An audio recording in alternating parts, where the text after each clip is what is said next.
Okay, these are different ways identification that I'm going to give as an extra piece in part of the information online that you can go use as a reference.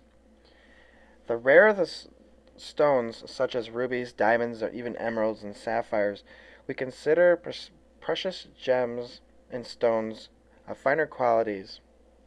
The value placed upon the precious stones and some of the other gems is often in proportion to the stone's fine um, brilliance and supply old-fashioned demands.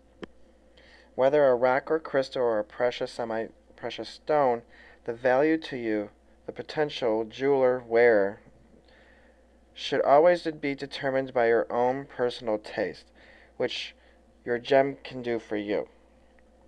In this next chapter, into the information, I want you to find descriptions, histories, and legends of the most of your favorite stones to help you understand the language of the stone and also the descriptions. I have defined some of the general terminology, such as an amulet. An amulet is a protective object worn to ward off evil as a charm. Then you have a carbine gem, which is a dome-cut and polished stone of various small sizes with a flat bottom, usually translucent or opaque stones.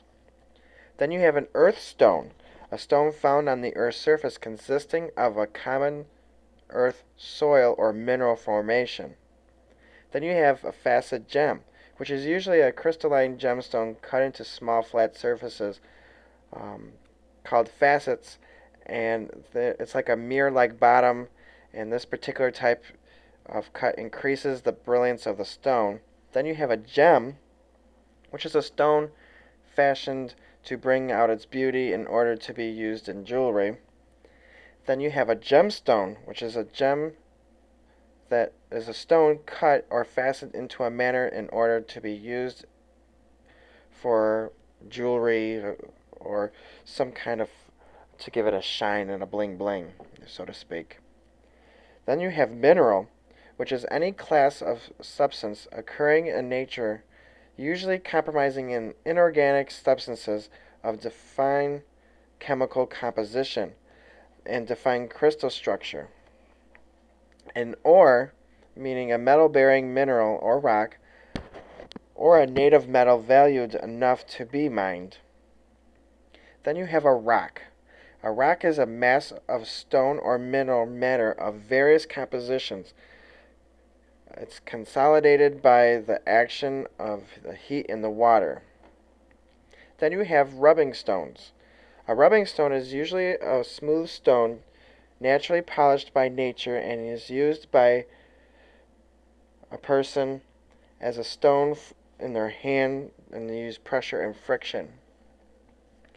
Then you have a specimen, which is a part of a piece of a rock that or a gem of various mineral composites. Then you have a stone. A stone is a piece of a particular kind of rock that is composed of hard substances that of which rocks consist. And then you have a talisman, a stone or object engraved with characters believed to possess magical powers which are worn as an amulet or a charm or a crest of one's family.